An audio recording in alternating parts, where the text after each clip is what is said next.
오늘부터 에스겔서 말씀 33장 말씀이 또 우리에게 하나님께서 허락하여 주셨습니다. 에스겔서 33장은 특별한 의미가 있습니다. 에스겔은 제사장 가문의 젊은 나이에 일찍이 하나님 앞에 부름받은 선지자입니다. 25살이 되던 해에 안타깝게도 그는 바벨론의 포로로 끌려가고 맙니다. 그리고 그 바벨론 땅에서 답답하고 억울한 포로의 생활을 겪다가 5년이 지나고 30살이 되었을 때 이제 하나님께 부르심을 받습니다. 그리고 에스겔의 메시지는 남유다가 망하는 것을 기점으로 해서 두 가지 방향으로 나누어집니다. 바벨론에게 멸망당하기 직전에 에스겔은 이스라엘 백성에게 심판의 메시지, 경고의 메시지를 줍니다.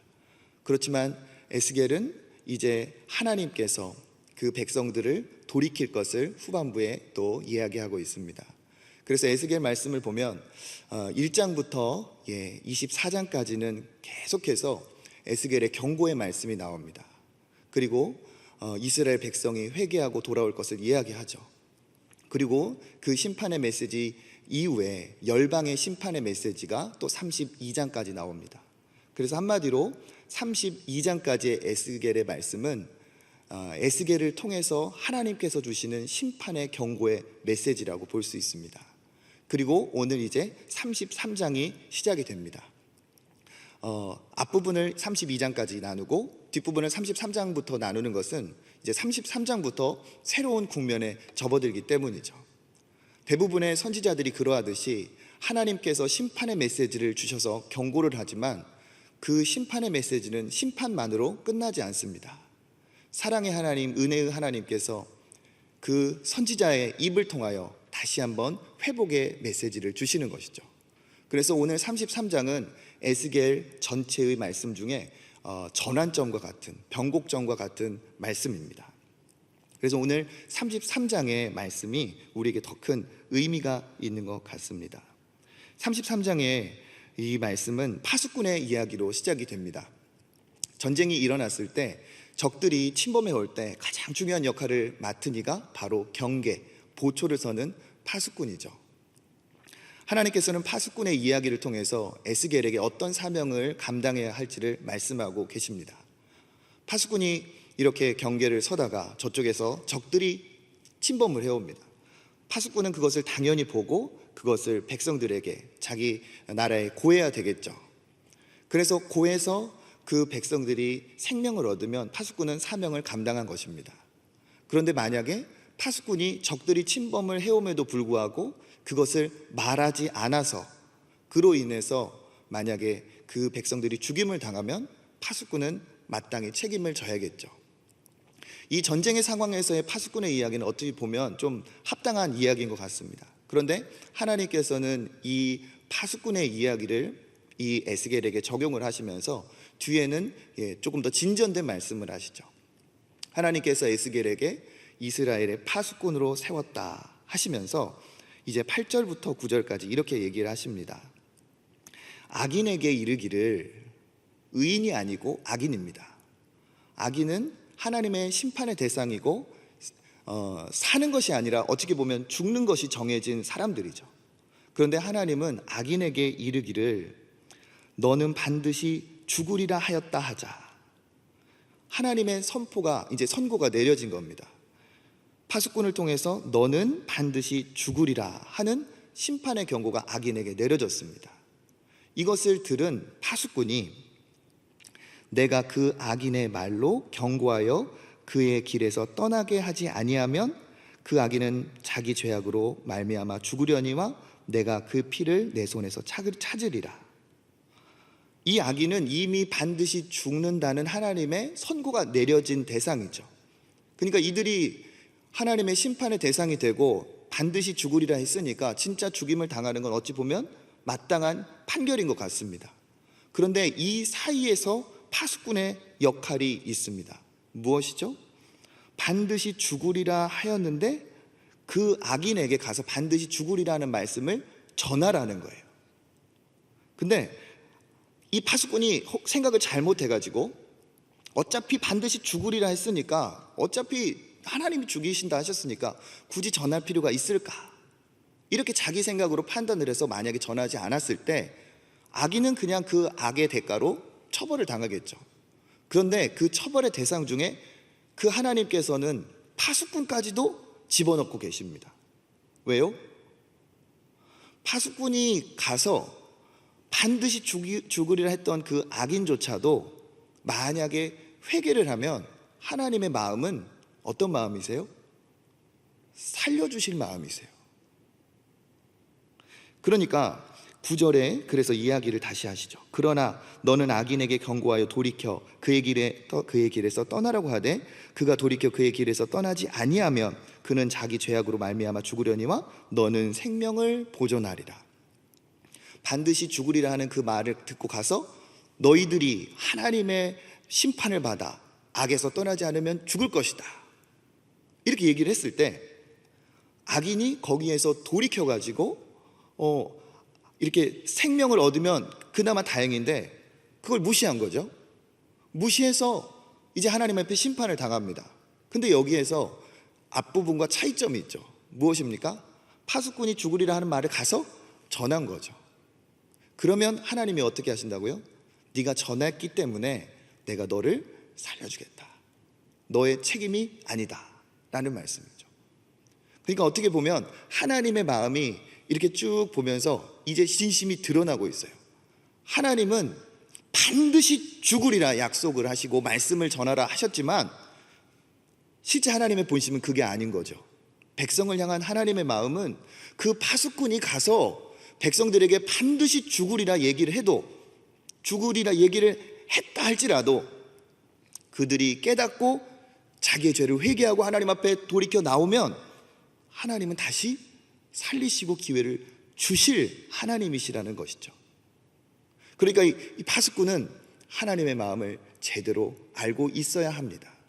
그래서 하나님은 뭐라고 말씀하시느냐, 우리 7절 한번 볼까요? 인자야 내가 너를 이스라엘 족속의 파수꾼으로 삼음이 이와 같으니라.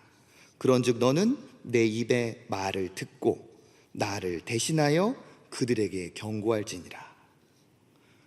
파수꾼에게 먼저 명령하신 것이 있습니다. 그것이 무엇이죠? 내 입의 말을 듣고, 하나님의 말을 잘 듣고 가서 전하라는 거죠. 하나님의 마음을 잘 모른다면 파수꾼은 오해할 겁니다. 반드시 죽으리라 하셨다. 이 사람들은 가망이 없는 사람이구나. 어차피 쓰레기 같은 이 악인들 하나님께서 다 멸망시켜 버리겠구나. 안 갈 수도 있겠죠. 갈 필요 없다고 생각할 수도 있겠죠. 이건 하나님의 의도를, 하나님의 진심을 놓친 안타까운 생각입니다. 그래서 하나님 뭐라고 말씀하십니까? 내 입의 말을 잘 들어라 하는 거죠. 파수꾼에게 있어서 가장 중요한 것은 무엇입니까?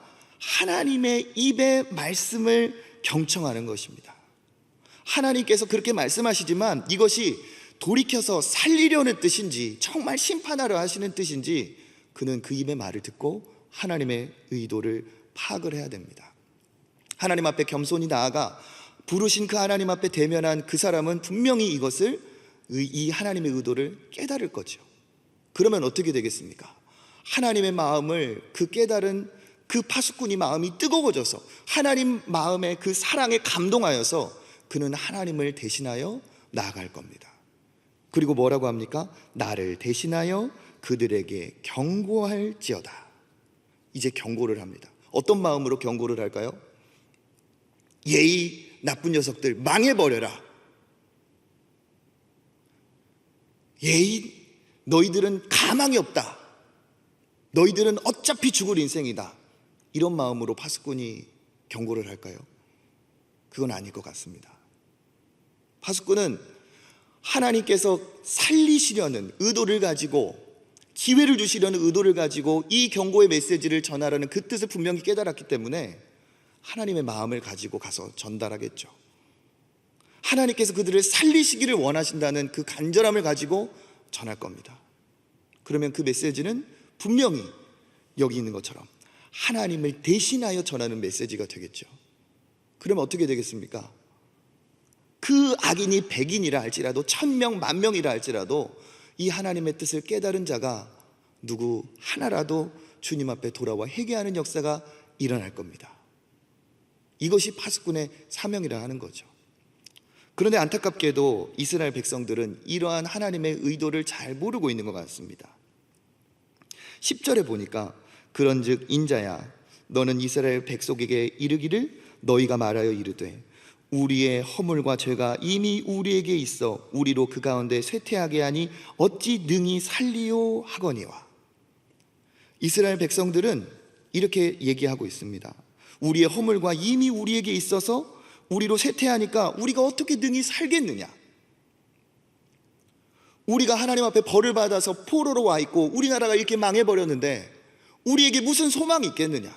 하나님이 우리를 버리셨는데 정말 우리가 다시 살 수 있겠느냐. 그들은 하나님의 뜻을 모르고 절망 가운데 있습니다. 하나님은 왜 그들이 이렇게 벌을 받게 되었는지 깨닫기를 원하고 그 바벨론의 포로 된 그 자리에서조차 회개하면 하나님은 기회를 주시려고 이 에스겔을 부르셨는데 그들은 하나님의 마음을 모르고 있습니다. 우리가 읽지는 않았지만 17절에 보면 이렇게 쓰여 있습니다. 그래도 내 민족은 말하기를 주의 길이 바르지 아니하다 하는도다. 그러나 실상은 그들의 길이 바르지 아니하리라. 하나님의 길을 모르고 자기의 길에서 하나님의 길이 틀렸다고 얘기를 하고 있죠. 그러니까 하나님께서는 이 답답함을 가지시고 지금 11절 말씀을 하십니다. 11절 말씀 한번 읽어보겠습니다. 같이 한번 읽어볼까요? 너는 그들에게 말하라. 주 여호와의 말씀이니라. 나의 삶을 두고 맹세하노니 나는 악인이 죽는 것을 기뻐하지 아니하고 악인이 그의 길에서 돌이켜 떠나 사는 것을 기뻐하노라. 이스라엘 족속아 돌이키고 돌이키라. 너희 악한 길에서 떠나라. 어찌 죽고자 하느냐 하셨다 하라. 이것이 하나님의 진정한 의도이죠. 하나님이 이 말씀을 얼마나 애타는 마음으로 북받치는 심정으로 하셨는지 이렇게 얘기하십니다. 나의 삶을 두고 맹세하노니, 나의 삶을 두고 맹세하노니. 우리식대로 말하면 내 목숨을 걸고 얘기한다는 뜻입니다. 하나님이, 그의 살아계시는 하나님이, 죽음을 모르시는 하나님이, 죽음과 상관없으신 하나님이 뭐라고 말씀하십니까? 나의 삶을 두고 맹세하노니 뭐라고 말씀하세요? 악인이 죽는 것을 기뻐하지 않는다. 악인이 길에서 떠나서 돌이키는 것을 기뻐하신다. 이스라엘 족속아 돌이키고 돌이키라. 악한 길에서 떠나라. 어찌 죽고자 하느냐. 너희가 돌이키면 다시 하나님께서 살려주실 그 진심이 있는데 어찌 너는 죽고자 하느냐. 악인 하나도 죽는 것을 하나님은 기뻐하지 않는다 말씀하십니다. 저는 에스겔에서 모든 말씀 중에 오늘 이 말씀이 가장 핵심적인 말씀이라고 생각을 합니다. 하나님의 의도죠. 악인을 왜 부르십니까? 파수꾼을 왜 부르십니까? 하나님이 파수꾼을 불러서 그 백성들을 심판하고 너희들 한번 죽어봐라. 하나님이 겁을 주고 하나님이 공포에 질리게 만들려고 하나님이 파수꾼을 부르셨겠습니까? 아니죠. 하나님은 죽이시고자 부르신 것이 아닙니다. 하나님은 살리시고자 부르고 계십니다. 하나님은 파수꾼을 세우신 목적도 네가 이것을 전하지 않으면 내가 가만두지 않겠어. 너는 내가 전하는 대로 가서 반드시 해야 된다. 무섭게 겁을 주면서 하시는 말씀이 아닌 거죠. 하나님은 이 간절한 애타는 마음을 파수꾼이 알기를 바라고 내가 너를 살려준 것처럼 그들도 살기를 바라는 하나님의 그 진심이 여기에 녹아 있는 것입니다. 하나님은 파수꾼을 부르심도, 하나님은 그의 백성을 부르심도, 심지어 반드시 죽으리라 했던 이 악인들을 부르심도 죽이고자 부르심이 아닌 줄 믿습니다. 하나님은 돌이켜서 악인 한 명이라 할지라도 하나님은 살리시고자 하는 줄, 그런 사랑의 하나님이신 줄 믿습니다. 오늘 말씀을 정리하면서 우리가 이 말씀을 바르게 하나님의 뜻에 합당하게 적용하기를 원합니다. 여기 계신 모든 분들, 그리고 인터넷으로 보는 모든 분들이 아마가 아니죠. 확실히 다 파수꾼으로 불러 세운 분이신 줄 믿습니다. 가정을 위해서, 어떤 분들은 직장을 위해서, 어떤 분들은 자기의 어떠한 삶의 현장을 위해서 파수꾼으로 부르셨습니다. 그러기에 이 말씀을 듣게 하시고 이 말씀을 마음에 새기게 하시는 것이겠죠. 우리를 파수꾼으로 부르셨다면 우리가 마땅히 전해야 될 악인들이, 우리가 마땅히 이 말씀을 전해야 될 우리 주변에 하나님의 그 눈과 귀가 가 있는, 하나님의 관심이 가 있는 그 백성이 분명히 있는 줄 믿습니다. 오늘 하루 그가 누구인지, 나를 파수꾼으로 세워서 하나님의 말씀을 전하라 하신 그 백성이 누구인지 오늘 그에게 다가가시는 하루가 되었으면 좋겠습니다. 뿐만 아니라 여기 파수꾼에게 하나님 말씀하시죠. 내 말을 듣고 나를 대신하여 가서 말씀을 전하라. 파수꾼에게 가장 중요한 것은 하나님의 의도를 파악하는 것입니다. 하나님의 뜻을 파악하는 것이죠. 그러려면, 우리가 하나님 앞에 파수꾼다운 파수꾼이 되려면 오늘 하루도 이와 같이 말씀 앞으로 나가야 될 줄 믿습니다. 내 입의 말을 듣고, 하나님께서 말씀하신 것처럼 우리가 파수꾼의 사명을 받았으니 하나님의 입의 말씀을 듣고 경청하는 우리가 되기를 바랍니다. 그래야 우리가 하나님을 대신하여 그들에게 나가 경고하여, 그들이 정말 하나님이 그들을 죽이고자 부르신 것이 아니고, 심판하러 나를 부르신 것이 아니고 살리려 나를 보내셨음을 그들이 깨닫는 축복이 있기를 바라겠습니다. 아울러서 우리를 위해 오신 능력의 파수꾼, 사랑의 파수꾼이 계시죠. 누구십니까? 예수 그리스도이십니다. 우리에게 이 복음, 생명의 말씀을 주시러 오신 그 예수 그리스도가 죽음을 이기고 부활하셨습니다. 그 예수 그리스도 앞에서, 그 십자가 앞에서 우리는 역시 파수꾼의 자세만이 아니라 죄인의 입장에서, 악인의 입장에서, 하나님의 백성의 입장에서 우리의 파수꾼 되신 예수 그리스도를 붙들고 회개해야 될 나의 죄는 무엇인가? 하나님이 나를 버리셨어. 하나님은 나한테 관심이 없어. 나는 이제 소용이 없어. 그것이 아니라 하나님이 왜 나에게 이 말씀을 주시는 것일까? 하나님이 내게 회개하라는 말씀은 무엇일까? 하나님께서 주시는 회개의 마음이 있다면 우리가 이 시간 하나님 앞에 나아가 진정한 회개를 올리기를 바라겠습니다. 그때 하나님께서 여기 말씀하신 것처럼 나의 삶을 두고 맹세하노니 나는 악인이 죽는 것을 기뻐하지 아니하고 악인이 그의 길에서 돌이켜 떠나 사는 것을 기뻐하노라. 이스라엘 족속아 돌이키고 돌이키라. 이 말씀 그대로 하나님께서 돌이키는 자에게 생명을 주시는 은혜가 있을 줄 믿습니다. 오늘도 이 말씀 붙들고 하나님 앞에 나아가 하나님이 주시는 놀라운 은혜와 축복을 누리시는 모든 주의 백성들이 되시기를 주님의 이름으로 축복합니다. 우리 시간에 주여 한번 부르고 하나님 앞에 기도하고 자유롭게 돌아가겠습니다. 기도하겠습니다.